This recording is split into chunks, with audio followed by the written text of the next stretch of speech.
My boyfriend uninvited me from our vacation because his female best friend didn't want to be a third wheel, so they went on a one-on-one trip to Costa Rica instead, and he can't understand why I'm upset with this. My 28F boyfriend, 29M, wanted to go on a vacation this summer to his mom's friend's house in Hawaii with me and his two best friends, 25M and 29F. We had been planning on this all spring, and at some point, 25M dropped out of the trip, leaving just the three of us. For context, my boyfriend and I have been going out for about 9 months now, and it's been serious. We had, and still have, been talking about moving in together, and he has said, and I agree, that this is a long-term situation, and that we are in it for good. In early June, once 25M unexpectedly dropped out of the trip, 29F called my boyfriend and told him that now that it was just the three of us, she didn't feel comfortable with me going on the trip, since she didn't know me that well, and she didn't want to be a third wheel the whole time. She said that if I were to go, she wouldn't go on the trip. Without ever telling me that this was happening, they changed the plans and made it a trip just the two of them, and they changed the location to a beach in Costa Rica. I was trying to figure out when to ask for time off this summer and hadn't heard news about the plans, so I asked my boyfriend which week in August I should be setting aside for the Hawaii trip. He let me know that, actually, he had talked to his friend and that she didn't want to go if I were going, so he was going to go alone with her to Costa Rica. He said that we could go another week later, maybe to Mexico City or something. I was upset, and tried to talk with him about how the situation made me feel, especially since this wasn't a case of a separate trip being set up ahead of time. This was a case of me being invited and then uninvited from a week-long tropical vacation with a girlfriend of his who I had never met before. We eventually decided to do a trip together to Copenhagen, which we have both wanted to visit, as some sort of compensation. I also asked to meet her, so that I could feel more comfortable with the trip. We spent the 4th of July going to see her and her boyfriend in the city where they live, and although it was nice to put a face to a name, it was ultimately a very cold trip, and she was not at all welcoming to me. My boyfriend remarked on how unfriendly she was, to the both of us he thought, and said that he was surprised that she didn't act warmly to me. I went out of my way to try get to know her and her boyfriend. I'm very outgoing and friendly, and usually this would be easy, but it didn't really click, even after several days. They were somewhat cold to each other as well. They bickered a little bit about their future and his own 3-week trip without her that was scheduled for the same time as their trip. This had been scheduled before ours had. This had been my effort to feel better about the trip, so I told my boyfriend that I still didn't feel comfortable with things, and that I was feeling insulted by the way that it was handled. I had tried to make things smooth between all of us, and I asked him to please come up with something that could help me feel better about the trip. On a visit to his family, they asked about the trip and they were all shocked that he would have arranged it this way, and let me know that they would have been furious if they were in my position, which triggered a fight in which I asked him to please help come up with a strategy to make me feel better and more secure about them going together without me. He said that he would never do this kind of thing again, which feels like not much to offer, since this is kind of a once-in-a-lifetime trip to begin with. He kind of offered to not go on the trip, but he had already paid for the tickets and made arrangements, and I didn't want to stop their trip and be resented by both him and his best friend. He asked me to give him ideas of how to make me feel better and wanted me to just tell him what to do and stalled until it was finally the day of the trip.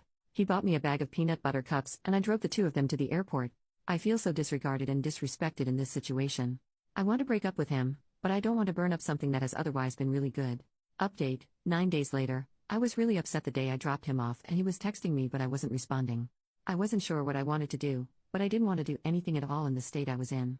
I waited until the next day, and then I sent him a thought-out text letting him know that I didn't feel safe or loved in the way the trip was handled and that I would be dropping his things off at his place and leaving his keys with the neighbor. He called but didn't leave any messages, and then he messaged me that he didn't understand. The rest of the week, he called and messaged me, but I couldn't bring myself to pick up or text back. On Thursday, I think that he realized that I was serious, and he asked me some questions about logistical things. I told him which neighbor his key was with, etc. When he got back and saw all his things at his place, he got pretty frantic and called and left me a long message. I was working all day, but also I still didn't want to respond. He asked me to explain because he didn't understand what was going on. The next day, I sent another text making it clear that it was over, and he got upset and sent me a bunch of texts in a row about how he didn't understand why I was throwing away everything that we built. He left me a voicemail that was really angry that said he had no idea why I was upset and that he did not accept the breakup because he had no say in it and that he wanted me to tell him the evil story that I had made up about him to his face. I wasn't going to respond to him and I wanted to remain calm, but this upset me. So I sat down to write him this letter. It's long, so skip over if you want. I tried to call him but I started crying and told him I'd just send him an email instead. This is what it said. The time that we have had apart has given me some good space and time to think. I have had a chance to think about the things that are important for me in a relationship and I see that we should not be together. I'm sorry that I have been asking for you to change things about your life that you shouldn't have to change at my or anyone's behest. From the very start, this trip was made in an insanely disrespectful way in which it started out from you being given an ultimatum by your female best friend who I had never met that either she goes or I go on this trip, and you picked her. You didn't offer to have her meet me. Theoretically I was your long-term partner, So this would have made a lot of sense. You didn't encourage her to find someone else to come, and you didn't consult me at all. That's enough for most people to have a deal breaker, right there. However, I stayed. This is a person who you have a history with that is not entirely clear to me. Here is what I understand. Some bad rumors got started about the two of you in which you spent an entire night out with her on an acid trip while you were dating someone else. Nothing happened. The other thing I understand is that you were interested in her romantically at some, theoretically other, point and that she started dating her boyfriend, and that closed the door on things for you. According to what I also understand, it took a long time for 29F's boyfriend to feel comfortable with you being around, but you apparently worked to ultimately make him feel comfortable with you after I'm not sure how long. This is the completely unknown person who shut me out of a trip that I was originally going to go on, unilateral decision.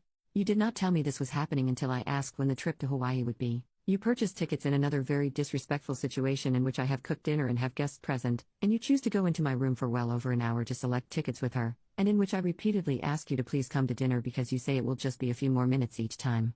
There is absolutely no reason for doing it at that time and in that situation, seeing as how she is in the same time zone as us and has a 9-to-5 job. This makes me feel sick to my stomach. So, to make myself feel better about this whole arrangement, I tell you that I want to meet this person.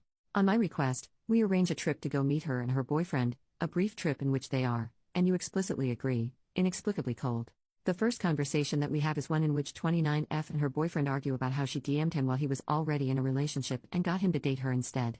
You tell me about conversations that 29F has had with you recently in which it seems implied that there is some real instability in their long-term relationship, stuff about kids and dogs. I have a discussion in which I let you know that I see that and that it worries me. Meanwhile, I am still wanting all of this to work out for you and for me and for her.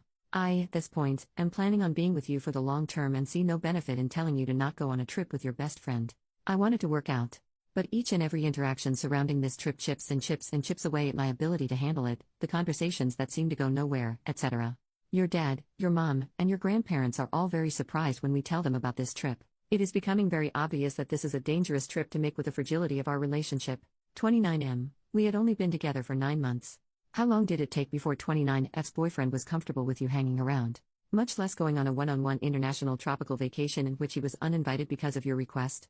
We go over it with friend at the rock climbing gym. We go over it in the car. We go over it while we're booking our Airbnb for Copenhagen. We go over it when I tell you that I still feel uncomfortable and I do not feel good about the trip. Talk about repeatedly saying something. Although I ask for you to help me, you actually ask me instead to come up with what would make me feel better. Surprisingly, I have no ideas either. Ultimately, it appears that the original plan to meet at my place and hang out and do a game night before you two go on the trip has been cancelled, and 29 will be staying at my place, but not hanging out with us at all beforehand.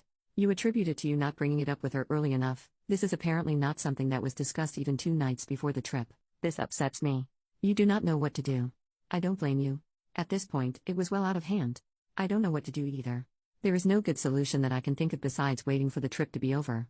I tell you that either I have to get over it, or I have to break up with you, and that I don't want to break up with you. But my ability to get over it is rather worn down. She arrives at my place very late, and we wake up the next morning for me to take the two of you to the airport. After all of this lead up, I know that you can tell how unhappy I am. I fully absolutely know you can tell how unhappy I am. You leave, and when I don't respond to your text messages, you text me to tell me that you hope I'm okay and you're going to bed. No call. The rest of the week was rough. My text to you was met with, essentially, I'm sorry you feel this way. You tell me that I'm being unfair. There is no acknowledgement, and there still has been none, that this trip to a freaking honeymoon destination, as we have discussed before, could be a crazy and horrible thing to go through with, even with my quasi-blessing. This is not something that people in relationships have to deal with. This is not something that people in relationships do, besides 29F, I guess. In the end, all of this is to say that I have felt serious emotional needs go seriously unmet in a way that is a deal-breaker for me. There have been some wonderful, very positive times, but there has been an unnecessary amount of heartache and suffering for me over things that come down to what I can only assume are personal differences. I cannot handle your relationship with 29F, and I suppose I could ask you to pick between her and me, but that's not what I want to do. I want you to have your best friend, and I want to leave. I did love you, but I am not about to fight this fight and hear you tell me that I'm crazy for not seeing how totally platonic everything is for the rest of my life. It seems like trying to convince someone to like different food, or to have a different favorite color. I am not happy in this, and I do not want to feel these feelings any longer. There is no need for this to be mutual. I do not need your permission to break up with you. He wrote me back an apologetic email in which he accepted responsibility for most things without any argument, except he denied anything that had to do with his relationship with her making me feel uncomfortable, and he denied that I would not be able to handle their relationship. He said that the only thing that made their trip bad for me was my own perspective. I wrote him back that trust has to be built and that he put too much strain too early on a relationship in which we had not developed that trust. He agreed and apologized. For me, it ended on a pretty amicable note, but this style of relationship really doesn't work for me, and I don't feel like his responses to me really healed or changed anything significantly. I stand by my decision at this point.